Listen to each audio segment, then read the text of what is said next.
সুপ্রিয় দর্শক শ্রোতা, নিউজ ভিউ সাপ্তাহিকে আপনাদেরকে স্বাগতম। নারায়ণগঞ্জে গত সপ্তাহে ঘটে যাওয়া প্রকাশিত সংবাদের উপর আমাদের আজকের এই আয়োজন। উপস্থিত রয়েছেন নিউজ ভিউ প্রকাশক কাজল কানন, আছি আমি মিথিলা আফরোজ। 11 জানুয়ারি দ্য নিউজ নারায়ণগঞ্জ প্রতিবেদন করেছে, মারামারিতে আতঙ্ক জনমনে প্রভাব পড়বে নির্বাচনে। বিএনপির অভ্যন্তরীণ কোন্দল ও প্রকাশ্যে মারামারির ঘটনায় জনমনে বাড়ছে আতঙ্ক ও উদ্বেগ। নারায়ণগঞ্জে কিছুদিন পর পর নেতাকর্মীদের মধ্যে সংঘর্ষ, হাতাহাতির ঘটনা সাম্প্রতিক সময়ে নিয়মিত সংবাদে পরিণত হয়েছে। এ ধরনের সহিংসতা জাতীয় নির্বাচনে বিএনপির জন্য বড় ধরনের নেতিবাচক প্রভাব ফেলতে পারে। হ্যাঁ, প্রভাব তো ফেলতে পারেই, কারণ বিএনপি একটি ঐতিহ্যবাহী দল এবং বিশেষ করে গণ অভ্যুত্থান যেটা হয়ে গেল জুলাই অভ্যুত্থান, এর মধ্য দিয়ে বিএনপির প্রতি মানুষের যে আগ্রহ এবং যেই চাহিদা তৈরি হয়েছে এবং বিএনপিরও যেই প্রতিশ্রুতির জায়গাটা তৈরি হয়েছে, সেই জায়গাটা যেন মানে নস্যাৎ না হয় সেটি বিএনপি প্রত্যেকটা নেতাকর্মীকে খেয়াল রাখতে হবে।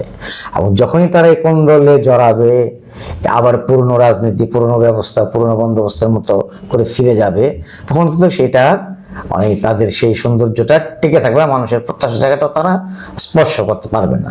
ফলে বিএনপির নেতৃত্বকে অবশ্যই ভাবতে হবে যে এইগুলো যতটা কমানো যায় এবং কতটা কমিয়ে সুন্দর নির্বাচনের দিকে যাওয়া যায়, এবং সেখানে গেলে তখন হয়তো একটা ফর্মে আর একটা বাস্তবতায় এগুলো কমে আসতে পারে। এদিন আরও একটি প্রতিবেদন করেছে নিউজ পোর্টালটি।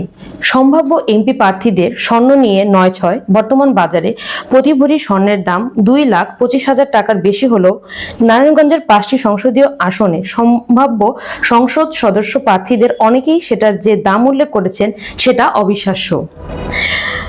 তাদের হলফনামায় স্বর্ণের দাম পাওয়া গেছে প্রতি ভরি 2,000 থেকে 14,000 টাকা।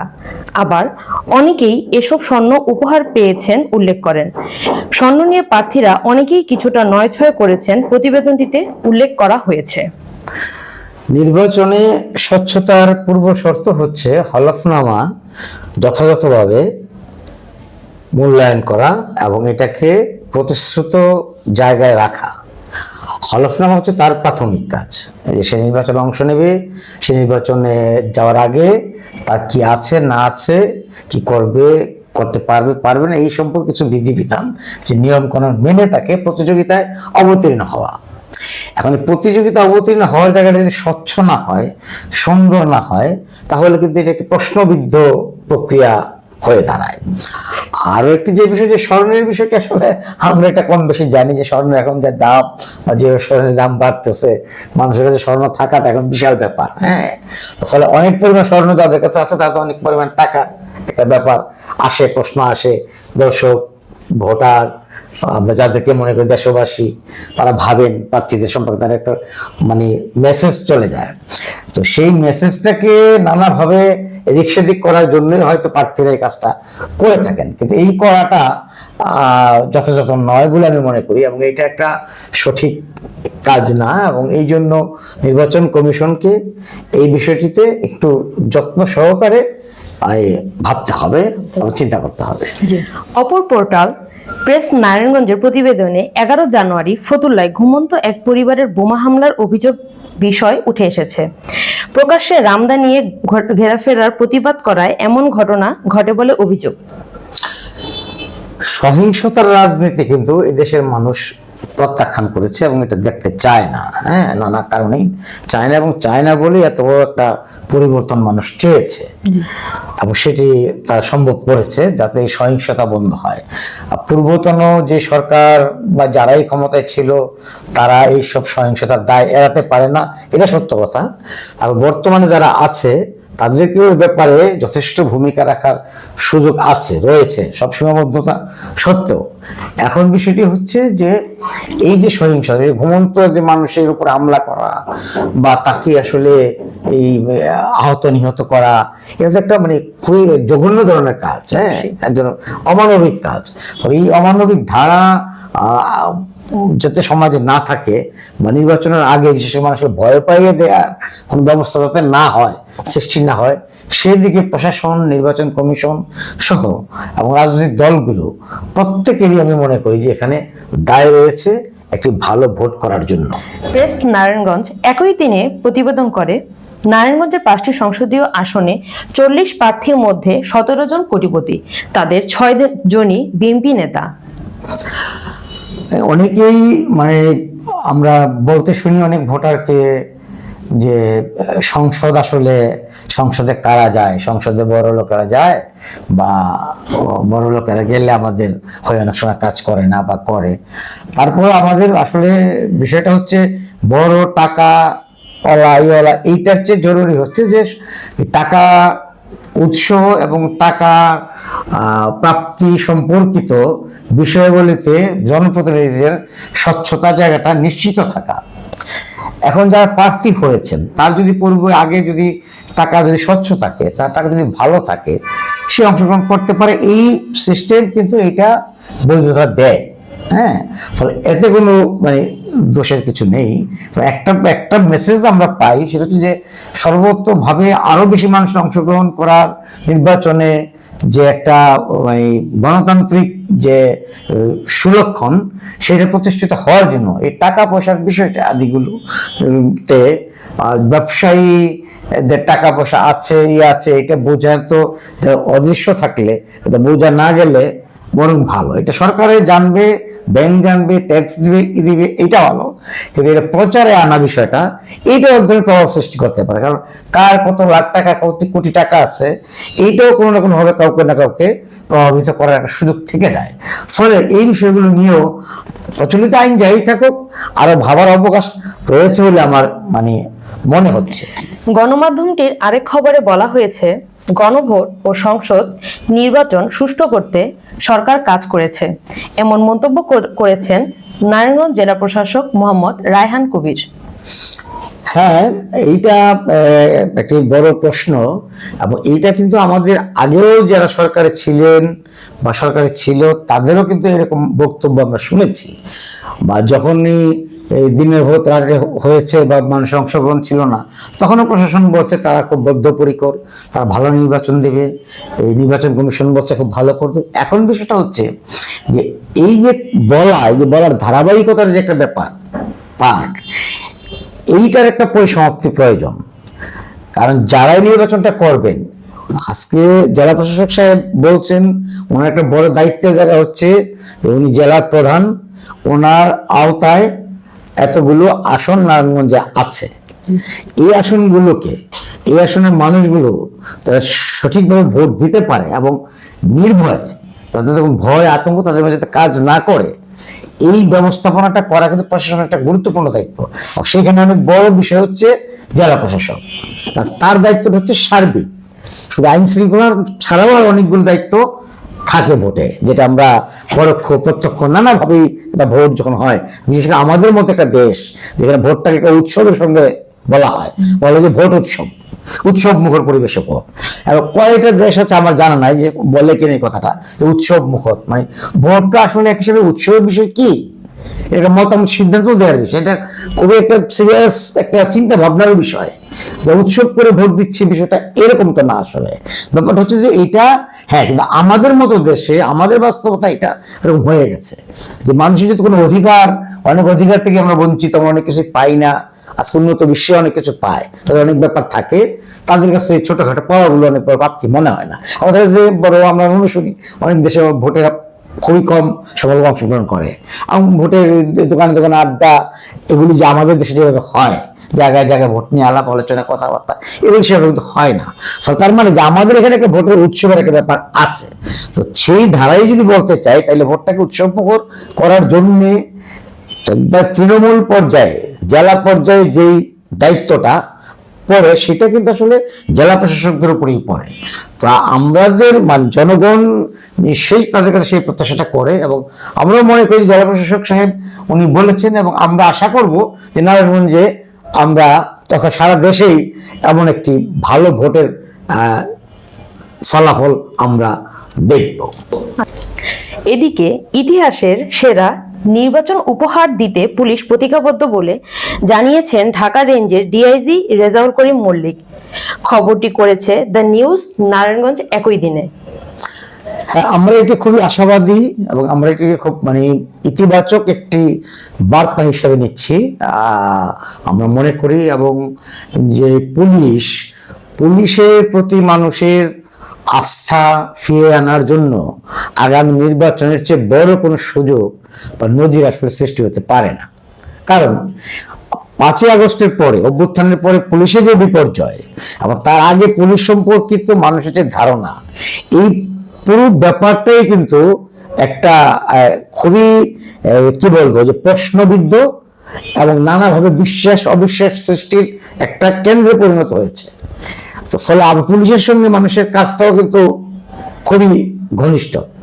তো নানা কারণে যে পুলিশের একটা সুযোগ এসেছে যে পুলিশ যেন এবার যদি তারা সেই সুযোগটা কাজে লাগাতে পারে, তারা যদি সুষ্ঠু একটা নির্বাচন, ভালো একটা নির্বাচন, জনস্বার্থের জন্য কাজ করবে এমন প্রার্থীদের বিষয়ে যাতে প্রার্থীদের যাতে ভোট দিতে পারে, যারা ভয় দেখাচ্ছে না, যারা দুর্বল প্রার্থী হলেও তাকে যাতে মানুষ যদি পছন্দ করে যাতে ভোট দিতে পারে, সেই ব্যবস্থা যদি পুলিশ যদি করে এবং সেই প্রার্থী যদি সংসদে আসে, তাতে জনগণের আশা-আকাঙ্ক্ষারও প্রতিফলন করবে এবং ঠিক গণতন্ত্রের জন্য মানুষের যে সংগ্রাম, এই যে অভ্যুত্থান, এত মানুষের মৃত্যু, এত কিছু ঘটলো, সেটা একটা সাফল্যের মুখ দেখবে বলে আমি এটা মনে করি। কেমন এমপি চান ভোটাররা, এই নিয়ে প্রতিবেদন করেছে দ্য নিউজ নারায়ণগঞ্জ।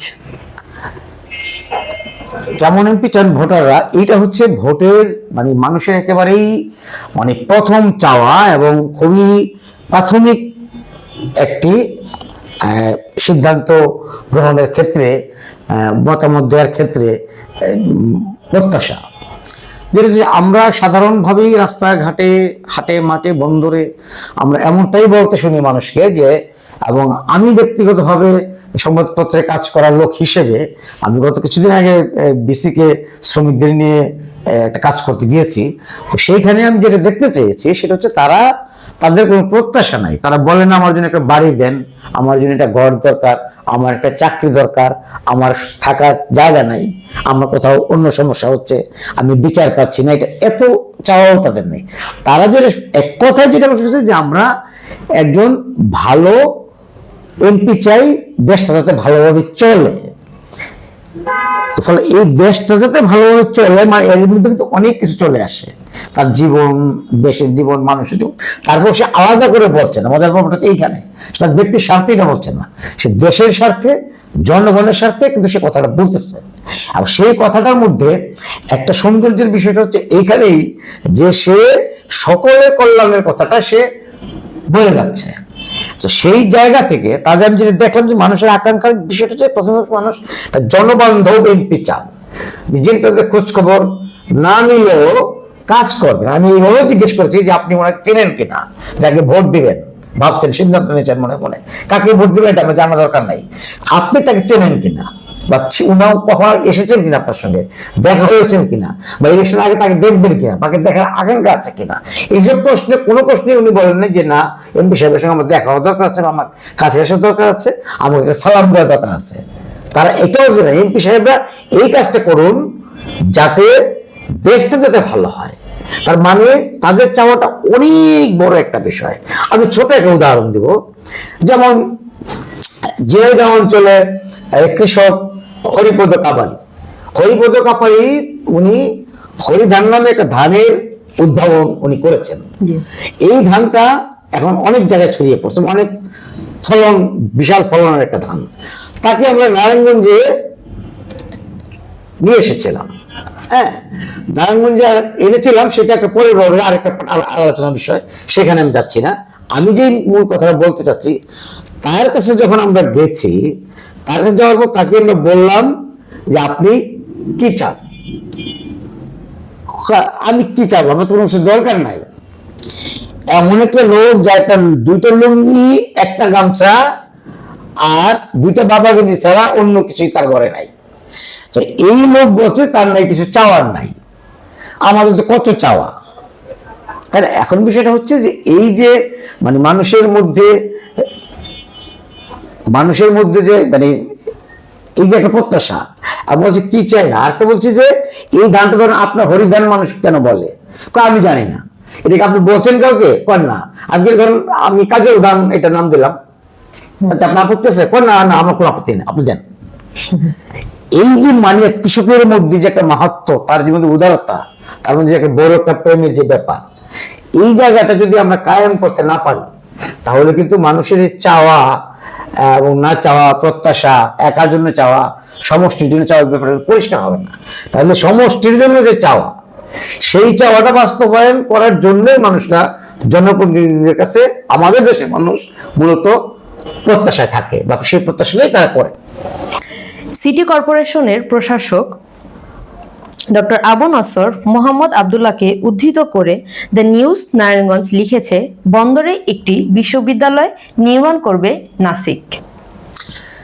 নারায়ণগঞ্জ একটি পুরনো বন্দর নগরী এবং একটি বাংলাদেশের যে কয়েকটা প্রধান শিরা আছে তার মধ্যে নারায়ণগঞ্জ অন্যতম শিরাটি। এখানে শ্রমঘন একটি অঞ্চল, শিল্পঘন অঞ্চল, বেশি মানুষের অঞ্চল, বেশি প্রত্যাশার অঞ্চল। কিন্তু সে অনুযায়ী আমরা দেখছি যে শিক্ষার ক্ষেত্রে বা আবার স্বাস্থ্যের ক্ষেত্রে কিছু কিছু বিষয়ে ঢাকার কাছে কাছে হওয়ার কারণে কিনা জানি না, কোনো অবস্থান কিন্তু নারায়ণগঞ্জের তৈরি হয়নি। এখানে একটি পাবলিক বিশ্ববিদ্যালয়, এখানে একটি মেডিকেল কলেজ, একটি কেন একাধিক থাকতে পারতো, একটি শিক্ষা চারুকলা প্রতিষ্ঠান এটা আছে, আমরা জানি যে ছোট করে হলেও, কিন্তু এই যে একটা বিশ্ববিদ্যালয় করার একটা চিন্তা বা প্রবণতা, এটা যদি হয় এবং এটা যদি প্রতিষ্ঠিত হয়, একটা বিশ্ববিদ্যালয়ে কি হয়, একটা বিশ্ববিদ্যালয় মানে হচ্ছে একটা দেশ প্রথমত, আর এক ধাপ করলে একটা বিশ্ববিদ্যালয় মানে হচ্ছে একটা বিশ্ব, যেখানে বিশ্বের চিন্তা চর্চা হবে, বিশ্ব থেকে আসা মানুষরা ছাত্ররা এখানে আসবে, ফলে বিশ্বের একটা মডেলের দেশের মধ্যে একটা বিশ্ব পাওয়া যায়। আবার আরেক হিসাবে খুলনা, চিটাগাং, যশোর, রাজশাহী, চুয়াডাঙ্গা, চাঁপাইনবাবগঞ্জ থেকে নানান রকমের মানুষ, নানান রকমের সংস্কৃতি, নানান রকমের চিন্তা, নানান রকম ভাবনা নিয়ে তারা পড়তে আসবে এই অঞ্চলটায়। ফলে এইখানে যারা স্থানীয়ভাবে আছে তাদের সঙ্গে একটা আন্তঃসম্পর্ক তৈরি হবে। আর এর মধ্যে একটা বৈচিত্র্যপূর্ণ সংস্কৃতি, সহনশীল সংস্কৃতি গড়ে ওঠার একটা প্রক্রিয়া শুরু হতে পারে, যেটা আমরা প্রায়ই বলি যে আমরা কেন সহ্য করতে পারি না। বাচ্চা গেলে খুব অল্পতেই রেগে যায়, রাস্তায় কেউ কিছু বললে হুট করে খেলতে চায়, কাউ কিছু দিতে চায় না, ধাক্কা দাগে যে সিরিয়ালে দাঁড়াই। এই যে বিষয়গুলো আমাদের সহনশীলতার একটা চর্চা যে খুব জরুরি, এইটা কিন্তু একটা বিশ্ববিদ্যালয় বেশ ভালোভাবে করতে পারে। শুধুমাত্র নামের জন্য নারায়ণগঞ্জ একটা বিশ্ববিদ্যালয় আছে আমি পড়তেছি ব্যাপারে সেখানে না, ওই সংমিশ্রণটা ঘটানোর জন্য নারায়ণগঞ্জবাসীর মন মানসিকতা চিন্তা কে আরো বেশি অগ্রণী নিয়ে যাওয়ার জন্য, নারায়ণগঞ্জে আরো সক্রিয় করার জন্য এই বিশ্ববিদ্যালয়ের সিদ্ধান্তটি আমি মনে করছি খুবই জরুরি এবং সেটা আরো আগে হতে পারত। নিউজ ভিউ সাপ্তাহিকের এটি প্রথম আয়োজন। এতে অংশগ্রহণের জন্য কাজল কানন আপনাকে ধন্যবাদ। আপনাকে